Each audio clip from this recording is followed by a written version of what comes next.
Hey guys, Rochester here, and today we're gonna look at some Doom Eternal hate. So I knew about upper echelon. A video on it. By Griffin Gaming. Griffin Gaming, please subscribe. I love your videos. And yeah.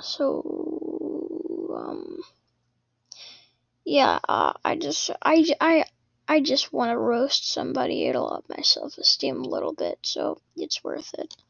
Okay, Doom Eternal review. Amazingly, brutally flawed. Sure. Okay, let's go.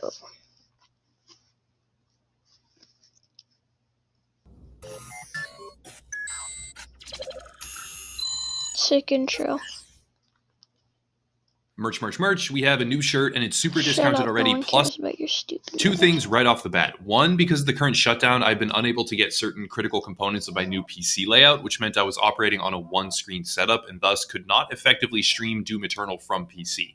This caused me to play on console because I don't know how long before I can actually safely go out and get cord adapters or have them reliably shipped to me. And if that makes you upset, I don't know what to tell you. It is what it is. Second thing, I am not in love with Doom Eternal at all. It's got some great aspects, certainly more good than bad, and at the end of this video, I will genuinely recommend it for a certain demographic of gamers. Spoiler, I liked it enough to do that, and I'll explain thoroughly why in just a minute, but I will not just be sucking this game's dick like I've seen so many other people doing over the past few days. Wow, he censors dick.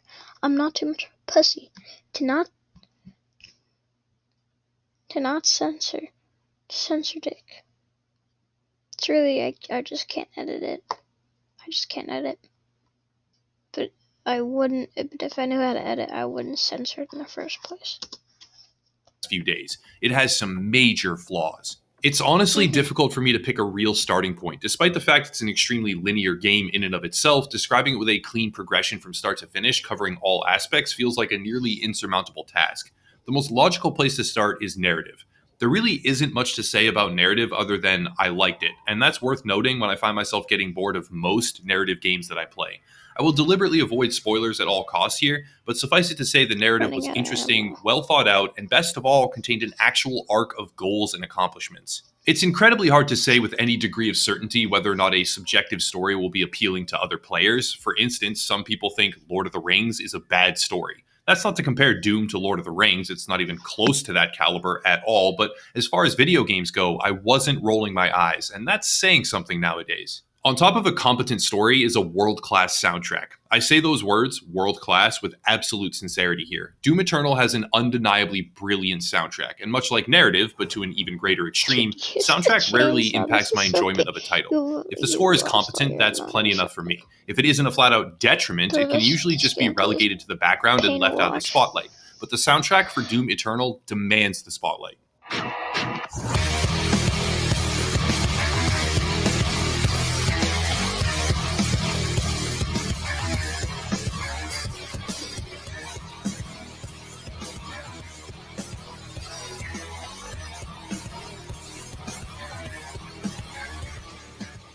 I won't spend too long harping on it, but the ebb and flow of the music, punctuating the brutal, gory combat, is without a doubt some of the best integrated sound design I have heard in a game for years. Many years. It won't be everyone's cup of tea. Anyone who prefers meditation music or the soothing sound of waves on a beach might be thrown off a bit by the visceral tracks, but then again, Doom was never a game franchise for those who prefer mellow and easygoing themes. So, narrative and sound design, good and great, but now it's time for gameplay and progression. This is where I will not just be singing praise for the title, because the truth is, despite a fantastic loop of basic combat, there are horribly designed aspects that destroy the pacing and ruin the overall flow of what is otherwise probably one of the best shooters to come out in many years. The basic loop is actually pretty simple. Bounce from demon to demon, ripping their heads off or eviscerating them with cinematic glory kills to regain health, or disemboweling them with your chainsaw for ammo. This works really, really well in the early stages of the game. As you progress, you are also unlocking various new weapons, some of which are ridiculously overpowered in the best possible way, but the further you go, the longer the individual rooms get. The more larger demons come out, and the harder it gets to enjoy the actual intended gameplay loop without points of severe tedium. I'll try to summarize it as best I can, and anyone who plays for more than probably 6 or 8 hours will unfortunately figure out exactly what I mean here. Because your ammo recharge is tied directly to chainsaw kills, and for some reason ammo pickups on the ground, especially in heavy combat rooms, are less than plentiful, Bro, you will need to why are be you conserving only using the freaking heavy cannon? Use the plasma rifle. You have the plasma rifle, so use it. chainsaw fuel for the right moments. However, because of how annoyingly long some of these fights are, especially when you get to the point where marauders show up, but that's a whole separate topic I'll get to in a minute, you are going Marauders aren't even that hard. Come on.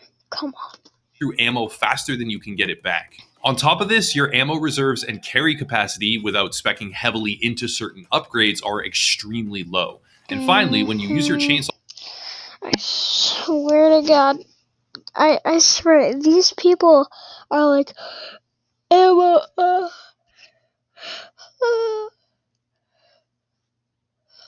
these people are like freaking, they're like, oh, resource management is bad. I'm running out of ammo so fast. The chainsaw regenerates fuel. Shut up. chainsaw ability on a larger enemy, it consumes multiple fuel points. The end result, all of this combined, is that you very often need to get chainsaw kills to have any ammunition at all for any gun. And if you are stuck with 2 or 3 large enemies to kill without enough fuel in the vicinity, it utterly and completely destroys the pacing of the game, as you dodge around trying to either grenade them to death over the span of several minutes or somehow find scraps of resources with which to fight. It doesn't happen every single time, but when it does happen, it totally destroys the experience. Rifle. This might not be an issue if you could simply carry more ammunition. The strange thing is, oftentimes in corridor areas between segments, there will be like half a dozen shotgun pickups, for example. But you can't carry even close to that. So you pick up one of them, go into the next phase area, run out in 30 seconds, and are back to square one. Another exacerbating factor is wave-based combat. Pretty much all of your major encounters are just wave-based combat of the same enemies over and over in a single room. That's not to say that the combat isn't fun, because it is, and despite the fact there is a huge amount of enemy archetype repetition, they still feel just as good to glory kill as ever before. But the sheer number of waves, one after another, of the same enemies just spread out, gets horribly annoying. Here's an example. In one room, you might go up against 2 spider enemies, then 2 eyeball enemies, then 2 chargers, then 2... He doesn't even know the real names of the demons. Look at this absolute clown. He doesn't even know the real names of the demons. What he was referring to were the Arachnotrons, Cacodemons, and Pinkies.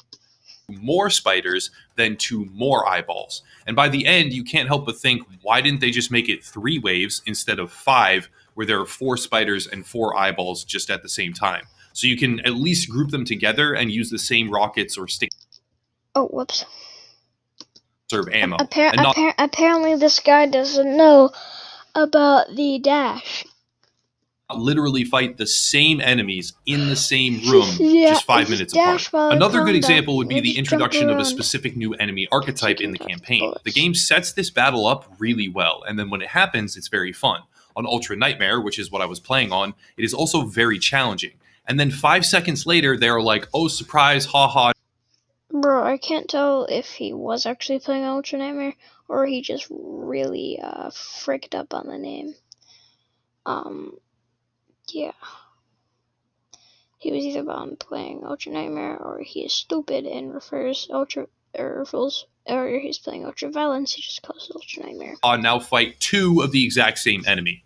It's not fun. It's not creative. It's kind of lazy and obnoxious. The thing that really pushed me over the edge, though, were Marauders. Marauders are an elite enemy that is just awful. And I mean, really... We're about to get to the Marauder part. Truly awful. No, at first, Marauders are only effective if they have a better position than you. Basically, if they're in a tight arena. But they're really just... Marauders are just pathetic, honestly. They're not even that hard.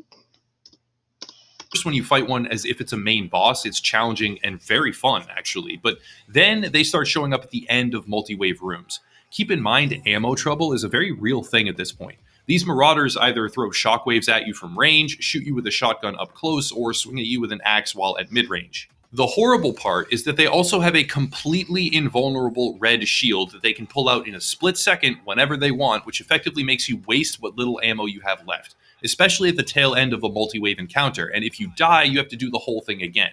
These Marauders are also insanely fast, deal a ton of damage, and have a boatload of health.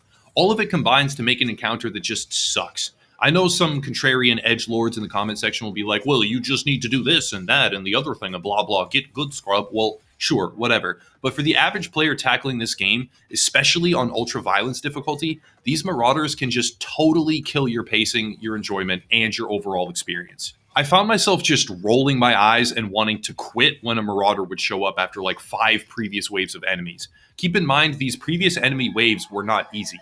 They were not impossible, but they were definitely not easy to do. And then this cheesy, ammo-wasting Marauder steps in, and I seriously could not think of anything I wanted to be doing less in the entire world than fighting that enemy archetype. This might not have mattered as much if half the game was not very simple wave-based combat just in the next room over and over.